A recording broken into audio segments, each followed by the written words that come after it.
પ્રિય રસિકજનો, શ્યામ સુંદર કહી રહ્યા છે કે અમે બંને સ્વરૂપ એટલે કે અમે યુગલ સ્વરૂપ પ્રેમ નિકુંજના દેવતા છીએ. અને આ ગોપી છે ને એ અમારી પૂજારીન છે, પ્રેમની આદ્ય આચાર્ય છે. પ્રેમ સંપ્રદાય ગોપીઓથી ચાલ્યો છે. પ્રેમની પદ્ધતિ એમણે જ ચલાવી છે અને પ્રેમનું સ્વરૂપ એમણે જ જગતને બતાવ્યું છે. અગર આ ગોપી ના હોત ને તો પ્રેમ શબ્દ તો ગ્રંથમાં જ રહ્યો હોત. શ્રી નારદજી યથાવ્રજ ગોપિકા નામ કહીને પોતાના ગ્રંથ ભક્તિ સૂત્રમાં કોનું દ્રષ્ટાંત આપતે, અને ગોપી ના હોત તો સ્વયં મારું જે વાક્ય છે ને, સર્વ ધર્માન પરિત્યજ્ય મામેકમ શરણમ વ્રજ, તેનું સ્વરૂપ પ્રત્યક્ષ કરીને કોણ બતાવતે? હજી ગોપી ના હોત તો મારી માખણ ચોરી લીલા, પનઘટ લીલા, દાન લીલા, માન લીલા, હોરી લીલા, બંસી લીલા અને રાસ લીલા ના હોત.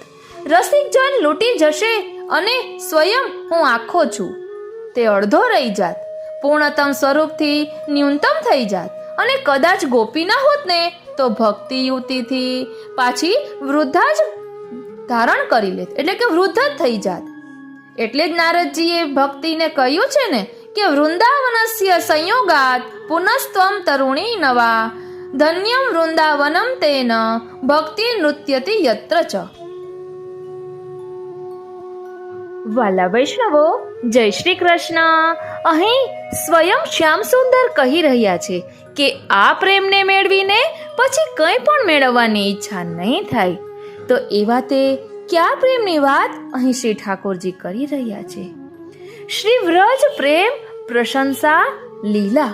તો ચાલો તેનું ભાવ દર્શન કરીએ.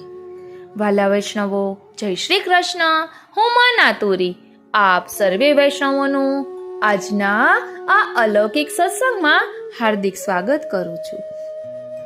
શ્રી કૃષ્ણ કહી રહ્યા છે, આહા, આ વ્રજ વૈકુંઠથી પણ ઉત્કૃષ્ટ અને મારા નિજધામ ગોલોકથી પણ અતિ શ્રેષ્ઠ સૌંદર્યમય શોભાને પ્રાપ્ત થઈ રહ્યો છે. વ્રજમાં મારીમાં આટલી બધી મમતા કેમ છે? એનો ઉત્તર થોડા શબ્દમાં આ છે, જનની જન્મભૂમિશ્ચ સ્વર્ગાદપી ગરીયસી. એથી આ મારી જન્મભૂમિ છે. સંસારમાં તો મારું પૂજન થાય છે, પરંતુ આ વ્રજમાં તો હું જાતે પૂજારી બન્યો છું અને ગોપી ગોપ ગૈયાઓની હું સ્વયં પૂજા કરું છું. વાસ્તવમાં આ વ્રજના જેવો બિલક્ષણ એટલે કે વિલક્ષણ પ્રેમ ક્યાંય જોવા નથી મળ્યો. ટૂંકમાં કહું ને તો મૈયા યશોદા દૂધ પીવડાવવાના સમયે મારા મુખમાં દૂધનો કટોરો ધરી દે છે અને ઉપરથી થપ્પડ મારવાની ધમકી પણ આપીને કહે છે, અરે કનૈયા, કે તો યા સબરે દૂધ કો પી જઈયો, નહીં તો દારી કે તેરી ચુટિયા છોટી સી રહે જાયગી. ધન્ય છે આ પ્રેમને. આ પ્રેમ ડોરમાં બંધાઈને પછી મારું મન છૂટવાને માટે ના પાડે છે. એટલે આ બધું સ્વયં શ્રી ઠાકોરજી પોતાના મનની વાત કરી રહ્યા છે કે મને આ બધું ખૂબ જ ગમે છે. રસિયામાં વર્ણન આવે છે ને, कैसे हो छूटे नहीं छुटायो रसिया, बंधियो प्रेम की डोर, ऐसी प्रेममय व्रज छटा घटा लखी नाची उठे मन मोर. એટલે કહે છે કે પ્રેમ રાજ્યનો બધાથી સુંદર અને મધુર નામ મારું આ માખણ ચોર છે. માયા રાજ્યવાળાઓને તો આ નામ એવું લાગે છે કે જેમ ખીરમાં મીઠું, પરંતુ કરતુમ અકર્તુમ અન્યથા કરતુમ સર્વ સમર્થ ઈશ્વર આ તો મને બીજા જ રૂપની શોભા આપે છે. ખરી રીતે હું આ વ્રજમાં મારી ઈશ્વરતાનો ઉપાસક નથી, પરંતુ અહીં તો વ્રજવાસીઓનો સ્વામી, સેવક, પુત્ર, સખા જે કંઈ છે તે હું જ છું. અહીં ઈશ્વર તો મારી પાસે પણ ફરકી ના શકે, છતાં પણ કોઈક એક દિવસે મને પોતાની ઈશ્વરતાનું અભિમાન આવી ગયું. અને રસિયામાં વર્ણન છે, ગિરી કો પૂજાય ઇન્દ્ર યજ્ઞ કો મિટાય, लियो व्रज को बचाए मैटी व्याल अग्नि व्याधि, व्याधि मैटी गर्व आयो मैंने गिरी को उठायो, एक गोपी ने सुनायो तेरी सब जूठी साथ। ત્યારે મેં કહ્યું કેમ? ત્યારે તે ગોપીએ તરત જ જવાબ આપ્યો, રાધે ને ગિરધર ગિરી સમેત લિયો ધારી ભોંકી કોર। એટલે ઠાકોરજી અહીં સ્વયં કહે છે કે મને રંજક અભિમાન આવી ગયું, મારી ઈશ્વરતાનું મને અભિમાન આવ્યું કે મેં 7 દિવસ સુધી ગિરિરાજજીને ધારણ કર્યા છે અને ઇન્દ્રનો યજ્ઞ બંધ કરાવ્યો છે, આ બધું મેં કરાવ્યું છે। એટલે પ્રભુને આવું અભિમાન આવ્યું ને તો તેનો જવાબ ગોપી આપે છે અને કહે છે, રાધે ને ગિરધર ગિરી સમેત લિયો ધારી ભોંકી કોર। એટલે ગોપીએ કહ્યું, કનૈયા તમે તો ફક્ત ગિરિરાજ જ ઉઠાવ્યો છે, પરંતુ અમારી રાસેશ્વરી સર્વેશ્વરી રાધાએ તો એમની સાથે ગિરિરાજ 7 દિવસ 7 રાત સુધી પોતાની એક બ્રોહની કોર ઉપર જ ઠાડો રાખ્યો છે। ભ્રુકુટી કહેતા ભવરની કોરની ઉપર સંભાળીને રાખ્યો છે, નહીં તો તેનું વજન તારા બાપથી પણ નહીં ઉચકાત। એટલે ગોપીઓ મીઠો ઠપકો આપી રહી છે, આહા ધન્ય છે આ પ્રેમને, ખરેખર મારો ભક્ત અનન્ય થઈને મારું ભજન કરે છે ત્યારે હું તેને કંઈક આપું છું અથવા થોડોક ઉપકાર કરી દઉં છું। જેમ કે રસિયામાં વર્ણન છે ને, ધ્રુવને રીઝાયો ઊંચે પદ બે બેઠાયો। એટલે ધ્રુવજી એ પ્રભુને રીઝવ્યા એટલે એને મોટું આસન આપ્યું, મોટું પદ આપ્યું એમ। ધ્રુવને રીઝાયો ઊંચે પદ પે બેઠાયો, પ્રહલાદને બુલાયો દિયો બાપ તે બચાય। ચાવ ગનિકા ને ધાર્યો, તાકુ સુવા સંગ તાર્યો, નાહી સબરી તે હાર્યો, દઈ ધામ કો પઠાય। એટલે અહીં કહે છે ઠાકોરજી કે મેં બધાના ઋણ ચૂકવી દીધા છે, પરંતુ એક રસિયામાં વર્ણન છે ને, વ્રજ કી ચુરુઆ ભર છાછ બનાય, લિયો રીનિયા નંદ કિશોર। એટલે આ વ્રજની ચપટી ચુરવા ભરનો બદલો પણ હું સ્વયં વિશ્વભર થઈને પણ ચૂકવી શક્યો નથી, ત્યારે તો મારે આ વ્રજદેવીઓને હાથ જોડીને વિનંતી કરવી પડી। શું વિનંતી કરવી પડી? તો કહે છે, ન પારયે અહમ નિરવધ્ય સંયોજામ, સ્વસાધુ કૃત્યમ બિબુધાયુ શાપી વહ, યામા ભજન દુર્જર ગેહ શૃંખલાહ, સંવૃશ્ચય તદવહ પ્રતિયાતુ સાધુના। હે વ્રજદેવીઓ, જો મારી દેવતાઓ જેટલું આયુષ્ય હોય તો પણ હું તમારી આ અંજલિભર છાસનો બદલો પણ ચૂકવી શકું તેમ નથી, આથી હું તમારો જન્મ જન્માંતર ઋણી રહીશ, કારણ કે હું તો હવે પ્રભુ કહે છે, ભાવ સો બંધાઉં પ્રેમ પ્રીત મેં બિકાઉં, નહીં ધન સો અઘાઉં ભક્તિ ચાહું મેં અનન, અન્ય ભાવ સો ન નેહ તજી ભૂપતિ કો ગેહ, શાકપાત સૌ સ્નેહ ફલ પુત્ર પુષ્પકન, અનુદીન રજ સેવી શ્યામ તુચ્છતા આગે લાખ કરોડ। એટલે સ્વયં ઠાકોરજી કહે છે કે હું તમારા ઋણમાંથી મુક્ત નહીં થઈ શકું। કેને કહે છે? તો ગોપીજનોને કહે છે। વાલા વૈષ્ણવો, શ્યામ સુંદર અહીં કહી રહ્યા છે પ્રેમ મંદિરની ધજા। પદમાં વર્ણન છે ને, ગોપી પ્રેમ કી ધજા, જીન ગોપાલ કિએ અપને બસ, ઉરધરી શ્યામ ભુજા, શુક મુનિ વ્યાસ પ્રશંસા કીની, ઉદ્ધવ સંત સરાહી, ભૂરી ભાગ ગોકુલ કી બનિતા, અતિ પુનિત ભવ માહી। એક દોહામાં વર્ણન આવે છે ને કે વ્રજ ગોપીન કે પ્રેમ કી બંધી ધજા અતિ દૂર। ધ્યાન આપજો, વ્રજ ગોપીન કે પ્રેમ કી બંધી ધજા અતિ દૂર, બ્રહ્માદિક વાંછત રહે ઇનકે પદ કી ધૂર। શ્રી કૃષ્ણ કહી રહ્યા છે, આહા જુઓ, આ ગોપી પ્રેમ મંદિરની ધજા છે। મંદિરમાં વિશેષ ઊંચું સ્થાન શિખરનું હોય છે, શિખરની ઉપર કલશ હોય છે, કલશની ઉપર ચક્ર હોય છે, ચક્રની ઉપર ધજા હોય છે, પરંતુ ધજાની ઉપર કશું પણ હોતું નથી। એ ધજા લહેરી ફરકીને દૂરથી તે કહે છે, અરે પથિકો, આ મંદિર છે, અહીં આવો અને શ્રીહરિના દર્શન કરી આંખો અને મનને શાંત કરો, પાપ દૂર કરીને પુણ્ય કમાવો. આવી જ રીતે તે ગોપી પ્રેમ મંદિરની ધજા પર સ્થાન પર બિરાજમાન થઈને પુકારીને કહી રહી છે, અરે સંસારના જીવો, આ વ્રજ છે, અહીં આવો, આ પ્રેમનું મંદિર છે. પ્રેમના દેવી દેવતા શ્રી યુગલ સ્વરૂપના દર્શન કરો. પ્રેમના ઠાકોર અહીં છે, પ્રેમની ઉપાસના અહીં છે અને પ્રેમની સામગ્રી પણ અહીં છે. માટે આ પ્રેમધામમાં આવો. અગર તમારું હૃદય કાળું છે તો અહીંના કાળા ગોરા રંગથી ઉજળો કરી લો, અને જો તમારી ધારણા મેલી છે તો અહીં પ્રેમની જમના ધારથી પવિત્ર કરી લો. જો અટકી ગઈ છે તો વહેતી કરો અને સુકાઈ ગઈ હોય તો ભીની કરી લો.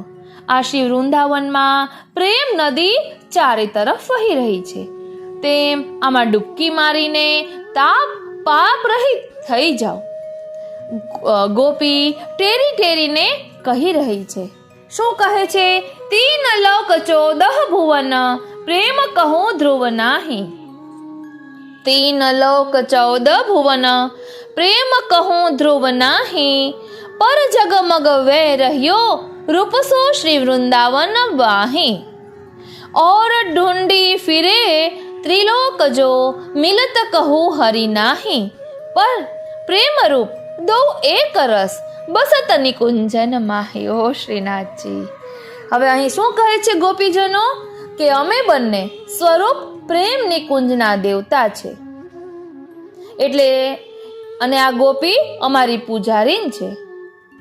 એટલે ઠાકોરજી અહીં કહી રહ્યા છે, આ બધું ઠાકોરજી જ કહે છે. ઓ શ્રીનાથજી, ઠાકોરજી કહે છે કે ભલે અમને યુગલ સ્વરૂપની વાત કરે છે, અમે બંને નિકુંજના દેવી દેવતા છીએ, બરાબર છે, પણ આ ગોપી છે ને એ અમારી પૂજારીન છે, પ્રેમની આદ્ય આચાર્ય છે. પ્રેમ સંપ્રદાય ગોપીઓથી ચાલ્યો છે. પ્રેમની પદ્ધતિ એમણે જ ચલાવી છે અને પ્રેમનું સ્વરૂપ એમણે જ જગતને બતાવ્યું છે. અગર આ ગોપી ના હોતી ને તો પ્રેમ શબ્દ ગ્રંથમાં જ રહ્યો હોત. શ્રી નારદજી યથાવ્રજ ગોપિકા નામ કહીને પોતાના ગ્રંથ ભક્તિ સૂત્રમાં કોનો દ્રષ્ટાંત આપતે, અને જો ગોપી ના હોત તો સ્વયં મારું જે વાક્ય સર્વધર્માન પરિત્યજ્ય મામેકમ શરણમ વ્રજ એ છે, તેનું સ્વરૂપ પ્રત્યક્ષ કરીને કોણ બતાવતે? હજી ગોપી ના હોત ને તો મારી માખણ ચોરી લીલા, પનઘટ લીલા, દાન લીલા, માન લીલા, હોરી લીલા, બંસી લીલા અને રાસ લીલા ના હોત. રસિક જન લૂંટી જશે અને સ્વયં હું આખો છું તે અડધો રહી જતો, પૂર્ણતમ સ્વરૂપથી ન્યૂનતમ રહી જતો. અને કદાચ ગોપી ન હોત ને તો ભક્તિ યુવતીથી પાછી વૃદ્ધા ગરજી થઈ જતી. શ્રી નારદજીએ ભક્તિને કહ્યું છે, વૃંદાવનસ્ય સંયોગાત પુનસ્ત્વમ તરુણી નવા, ધન્યમ વૃંદાવનમ તેન ભક્તિર નૃત્યતી યત્ર ચ. અર્થાત, હે ભક્તિ દેવી, તમે વૃંદાવનના સંયોગથી પાછી યુવતી થઈ ગઈ. આથી આ વૃંદાવન ધન્ય છે જ્યાં ભક્તિ નૃત્ય કરે છે. ભક્તિ ગોપી કૃષ્ણલીલાને ગાઈને નૃત્ય કરે છે. જો ગોપી ના હોત ને તો હું કોની સાથે લીલા કરતો અને ભક્તિ શું ગાઈને નૃત્ય કરતી? બિચારી રડી રડીને જાતે જ ઘરડી એટલે કે બુઢી થઈ જાત. આ પ્રકારે આ વ્રજ ગોપી મારી વ્રજલીલાના આધાર સ્વરૂપ છે. ઓ શ્રીનાથજી, વારી જાઉં બલિહારી જાઉં અને શું કરી જાઉં. સ્વયં શ્યામ સુંદર કહી રહ્યા છે કે આ ગોપી છે ને વ્રજ ગોપી એ મારી વ્રજલીલાના આધાર સ્વરૂપ છે તથા સ્વયં મારી પ્રાણ જીવન સ્વરૂપા છે. એટલા માટે પ્રેમ મંદિરમાં એમનું સ્થાન સર્વોપરી છે. ગોપી પ્રેમની ધજા છે. એક દોહામાં વર્ણન છે ને, જદપી જશોદાનંદ અરુ ગ્વાલ બાલ સબ ધન્ય, પૈયા જગ में प्रेम की गोपी भई अनन्य, भक्त जगत में बहुत है तिनको नाही प्रमाण, हो गोपीन के हिय बसो गोपी मेरे प्राण. ઓ શ્રીનાથજી, ઠાકોરજી કહે છે કે બીજે મને કાંઈ ખબર નથી, પરંતુ ભક્ત જગત में बहुत है, तिनको नहीं प्रमाण, हो गोपीन के हिय बसु, ગોપી મેરે પ્રાણ. સ્વયં શ્યામ સુંદર એમ કહે કે ગોપી મારા પ્રાણ છે, પછી તો શું કહેવાનું રહ્યું. અને શ્યામ સુંદર પોતાનું સરનામું અહીં આપી રહ્યા છે કે હું ગોપીઓના હૃદયમાં વસું છું. અને આપણા શ્રી મહાપ્રભુજી કહે છે ને, નમામી હૃદયે શેષે લીલા ક્ષીરાબ્ધિશાયિનમ લક્ષ્મી સહસ્ત્ર લીલાભિ સેવ્યમાનમ કલાનિધિમ. ઓ શ્રીનાથજી. વાલા વૈષ્ણવો, શ્યામ સુંદર પ્રેમાધીનતાનું રહસ્ય સમજાવતા કહે છે, શ્રી કૃષ્ણ કહી રહ્યા છે, અહો ધન્ય છે આ પ્રેમને. આ પ્રેમ મને અવ્યક્તથી વ્યક્ત સુધી તથા ગુપ્તથી પ્રગટ કરી દે છે. સ્વામીમાંથી સેવક અને શાહુકારમાંથી દેવાદાર બનાવી દે છે. એક શ્લોકમાં વર્ણન છે ને, સદા મુક્તોપી બુદ્ધોસ્મી ભક્તેષુ સ્નેહ રજ્જુભિ અર્જિતોપી જીતોહમ તૈર વશોપી વશીકૃત. અર્થાત હું સદા મુક્ત થઈને પણ ભક્તોના સ્નેહ પાશમાં તો બંધાયેલો જ રહું છું, અને બધાને તો હું બાંધું છોડું છું, પરંતુ આ ભક્ત તો મને બાંધીને છોડે છે, અને બધાને તો હું જીતી લઉં છું, અને આ ભક્ત તો મને જીતી લે છે. બધાને હું વશ કરી રાખું છું, પણ આ ભક્ત છે ને એ મને વશ કરી મનમાનીઓ સ્વાંગ પહેરાવે છે અને નાચ નચાવે છે. હું થોડી પણ મારી ભવર વાંકી કરી દઉં તો આખા વિશ્વ બ્રહ્માંડમાં પ્રલય કરી દઉં, અને આ ગોપી મારી ઉપર થોડી પણ પોતાની ભવર વાંકી કરી દે ને તો મને ચરણમાં લોટાવીને હાહા ખવડાવી લે. આથી પણ હું સ્વાધીન ઈશ્વર પર ભક્તોની આગળ એટલો બધો પરાધીન છું. એટલે જ કહે છે ને, અહમ ભક્ત પરાધીનો યસ્વતંત્ર ઇવ દ્વિજ સાધુર્ભિગ્રસ્ત હૃદયો ભક્તેર ભક્ત જનપ્રિય. હું સ્વતંત્ર ઈશ્વર ભક્તનો પરતંત્ર છું. જેમ રાહુ ચંદ્રમાને ગ્રસી લે છે એવી રીતે ભક્ત મારા હૃદયને ગ્રસી લે છે, પરંતુ રાહુના ગ્રાસથી તો ચંદ્રમા છૂટી જાય છે. હું ભક્તોના બંધનથી ક્યારેય પણ નહીં છૂટી શકું, અને તેથી નથી છૂટવા માંગતો.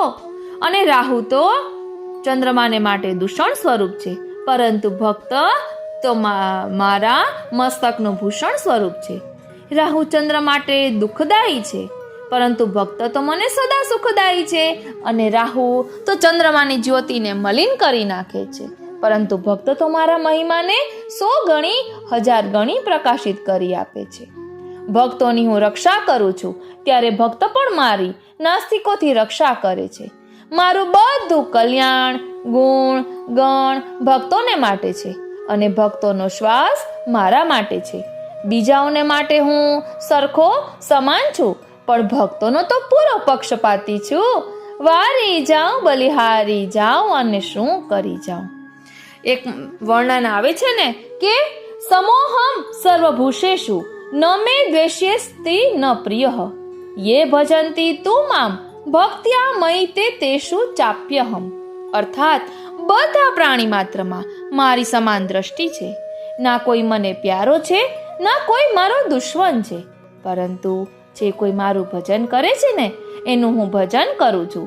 તે મારો છે, હું તેનો છું. તેને વાલો એટલે કે પ્યારો મારો વાલો છે, તેનો દુશ્મન મારો દુશ્મન છે, અને ભક્તના દુશ્મનને હું દંડ આપું છું. મહાપ્રભુજીના 108 નામમાં પણ છે ને, રોષ દપાત સંપલુષ્ટ ભક્ત દ્રીઢ ભક્ત સેવિત. અને જીવનના પ્રતિ હું ફક્ત ન્યાય કરું છું. જે કોઈ જેવા કર્મ કરે છે તેને તેવો જ અને એટલો જ તોલી માપીને ફળ આપું છું. ઓછું વધતું થોડું પણ કરતો નથી, પરંતુ હું મારા પ્રિય ભક્તને ન્યાયના કાંટા ઉપર તોલતો નથી. તેને તો દયાના હિંડોરા ઉપર ઝુલાવું છું. ભક્તોના કોટી અપરાધ પણ ક્ષમા છે. એક ચોપાઈમાં વર્ણન આવે છે ને કે સન્મુખ હોય જીવ મોહી જબહી જન્મ કોટી અગર ના સહી તબહી. એટલે હું બીજાને માટે હું ન્યાય કરનારો છું, પણ ભક્તને માટે તો હું ઉદાર છું. શ્રી મહાપ્રભુજીનું નામ છે ને મહોદાર ચરિત્રવાન. હું વચ્ચે વચ્ચે આ એટલે કહી રહી છું કારણ કે વસ્તુતઃ કૃષ્ણ એવ. અહીં શ્યામ સુંદર કહે છે કે ભક્તો માટે તો હું ઉદાર છું, દયાળુ છું, ક્ષમાવાન છું. બીજાને માટે હું ઉદાસી છું, પરંતુ ભક્તને માટે હું માતા પિતા, સુરત, સખા, સહાયક, સ્વામી બધું જ છું. કેમ જી? ભક્તોને માટે મારી અંદર પક્ષપાત કેમ છે? હું ભક્ત અને ભક્તિને પરાધીન કેમ છું? અહીં પ્રશ્ન કરે છે. કહે છે કે હું હિરણ્યકશ્યપ અને રાવણને જીતી લઉં છું, પરંતુ સુદામા અને શબરીની સામે કેમ હારી જાઉં છું? આમાં તત્વ સિદ્ધાંત શું છે? શું આ જીવની પોતાની શક્તિ છે? ના, જીવ પોતાની શક્તિથી તો મને મેળવી જ ના શકે. પછી વશમાં કરી રાખવાની વાત તો દૂર છે. તો પછી ભક્તમાં મને જીતવાની શક્તિ ક્યાંથી આવે છે? એનો જવાબ છે ભક્ત જે ભક્તિને પ્રાપ્ત કરી મને વશ કરે છે તે ભક્તિ અને હું ભગવાન બે વસ્તુ નથી, એક જ વસ્તુ છે. એટલે ભક્તિ અને ભગવાન બંને એક જ છે. અને એક વર્ણન આવે છે ને કે પ્રેમ હરિ કો રૂપ હૈ, મેં હરિ પ્રેમ સ્વરૂપ. પ્રેમ હરિ કો રૂપ હૈ, મેં હરિ પ્રેમ સ્વરૂપ.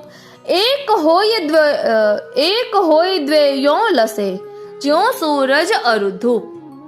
એટલે સૂર્ય અને ધૂપ ને આપણે અલગ ન કરી શકીએ, એવી જ રીતે પ્રેમ અને ભગવાનમાં કોઈ ભેદ નથી. એટલે પ્રેમ ભક્તિ એ ભગવાનનું જ સ્વરૂપ છે. પછી હજી આગળ કહે છે ભક્તિ ભક્ત ભગવંત ગુરુ, ચતુર નામ બપુ એક. ઇનકે પદ વંદન કિએ, નાસત વિઘ્ન અનેક.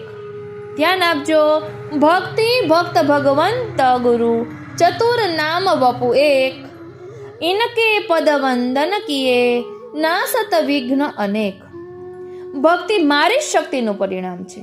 હું સચ્ચિદાનંદ સ્વરૂપ છું. મારી સદશક્તિનું નામ સંધિની શક્તિ છે. મારી ચિત્ત શક્તિનું નામ સંવિત શક્તિ છે. અને મારી આનંદ શક્તિનું નામ હાદિની શક્તિ છે. હાદિનીનો સાર ભક્તિ છે અને ભક્તિનો સાર પ્રેમ છે. આ હાદિની મારા સ્વરૂપમાં શક્તિરૂપથી મારી આધીન રહે છે, પરંતુ જ્યારે કોઈ સમય મારી ઈચ્છાથી આ રાધિની શક્તિની કોઈ પણ છટા જીવના હૃદયમાં ઉતરે છે ત્યારે તેનું નામ ભક્તિ, ભાવ, પ્રેમ, રતિ વગેરે પડી જાય છે અને ત્યારે મને પોતાને આધીન કરી લે છે. તાત્પર્ય, મારી હાદિની શક્તિ જ ભક્તિના રૂપમાં જીવના હૃદયમાં પ્રગટે છે. અતઃ એવ જીવ કોઈ પણ મને પોતાની શક્તિથી ઓળખી શકતો નથી, પરંતુ મારી શક્તિરૂપા ભક્તિથી જ મને વશ કરી લે છે. ભક્તિ મારી સ્વરૂપા શક્તિનું કાર્ય છે. આથી મારી શક્તિમાનથી અભિન્ન છે, ભગવત સ્વરૂપા છે, ચિન્મય છે, નિર્ગુણી છે. આ બધું શ્યામ સુંદર સ્વયં આપણને સમજાવી રહ્યા છે. પછી આગળ હોરીખેલની આતુરતા કેવી હોય છે? ઓ શ્રીનાથજી, વાલા વૈષ્ણવો, એમાં ઠાકોરજીના નેત્ર કટાક્ષ તો અલગ જ પ્રકારના છે. એ આપણે અલગથી લઈશું, કારણ કે હજી શ્રી કૃષ્ણ પ્રવચન જ ચાલી રહ્યા છે અને તેમાં કહે છે, પ્રેમ રત્નનું વર્ણન કરે છે, હોળીખેલની આતુરતા દર્શાવે છે અને વસંત પંચમીમાં સહજ અને અસહજનો ભેદ શું છે? પ્રભુ વસંત ખેલના 40 દિવસોમાં અસહજ કેમ બની જાય છે? એટલે ઠાકોરજીનું કાંઈ ચાલતું નથી, ભક્તો પોતાના મનનું ધાર્યું કરે છે. એ બધું જ વર્ણન આવશે અને તે પણ આવશે કે ઠાકોરજી પ્રાણ વલ્લભા શ્રી સ્વામિનીજીના નેત્રોમાં અંજન લગાડે છે, રંગરસિયાની વ્રજલીલામાં ગુલાલ કુંડ. આ બધું જ વર્ણન હવે આપણે આવતા પાર્ટમાં જોઈશું. આજનો આ સત્સંગ શ્રીનાથજી, શ્રી યમુનાજી, શ્રી મહાપ્રભુજીના ચરણારવિંદમાં સમર્પિત કરું છું અને એ જ વિનંતી ધરું છું કે અમને પણ ઠાકોરજીના આ પ્રેમ રંગનો રંગ એવો લાગી જાય, એસો ચટક રંગ લાગ્યો કે એ છૂટ્યો ના છૂટે. કહેવાય છે ને, શ્યામ લાગ્યો સંગ ડોલે, માઈ મેરો શ્યામ લાગ્યો સંગ ડોલે. એક દોડમાં છે, શ્યામ રંગ સમીપે ન જાવું મારે, આજ સખી શ્યામ રંગ સમીપે ન જાવું. મનમાં તો જવું છે, પરંતુ બાહ્ય દ્રષ્ટિએ કહે છે કે મારે નથી જવું. શ્યામ રંગ એવો છે કે એ કોઈ પણ રંગને ગ્રહણ કરી લે છે, પરંતુ શ્યામ રંગમાં કોઈ ફેર પડતો નથી. અને જેને શ્યામનો રંગ લાગી જાય ને પછી એને બીજો કોઈ રંગ લાગતો નથી, કારણ કે શ્યામ રંગ એ ભક્તિ રંગ, પ્રેમ રંગ, ભાવ રસનો ભાવ સૂચવે છે. આ રીતે આજનો આ સત્સંગ શ્રીનાથજી, શ્રી યમુનાજી, શ્રી મહાપ્રભુજીના ચરણારવિંદમાં સમર્પિત કરું છું. જય શ્રી કૃષ્ણ.